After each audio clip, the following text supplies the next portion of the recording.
নির্ভীক শিক্ষক লড়াকু নেতা। আর তৃণমূলের যে প্রার্থী হয়েছে বাপি হালদার, তিনি একজন চোর, জোচ্চোর। তাই দায়িত্ব নিয়ে বলছি, মানুষ সৎ ব্যক্তির পক্ষে আছে, মানুষ শান্তির পক্ষে আছে, মানুষ ন্যায়ের পক্ষে আছে।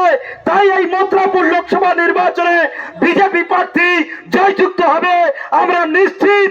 এ লড়াই ভারতীয় জনতা পার্টির লড়াই নয়, এ লড়াই বাংলার মানুষের লড়াই, এ লড়াই আমাদের সুন্দরবনের প্রত্যন্ত এলাকার মানুষের লড়াই, এই লড়াই নেতাজি অঞ্চলের মানুষের লড়াই।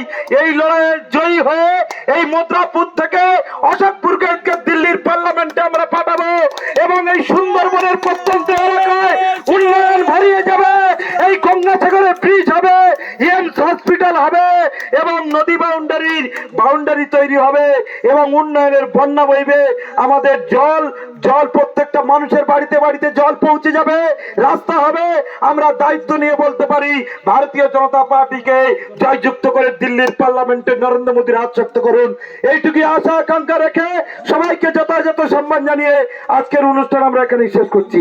ভারত মাতা কি, অশোক দাস জিন্দাবাদ, অশোক দাস জিন্দাবাদ, অশোকপুর গাই জিন্দাবাদ, অশোকপুর গাইকে পদ্ম ফুল চিহ্নে, অশোকপুর গাইকে পদ্ম ফুল চিহ্নে, নরেন্দ্র মোদীর আশীর্বাদ ধন্য প্রার্থী অশোকপুর গাইকে পদ্ম ফুল চিহ্নে, সব শিক্ষক অশোকপুর গাইকে পদ্ম ফুল চিহ্নে, বিজেপি জিন্দাবাদ, নরেন্দ্র মোদীর নেতৃত্বে আমাদের সংগ্রাম চলবে, অশোক দাস নেতৃত্বে আমাদের সংগ্রাম চলবে, বিজেপি জিন্দাবাদ।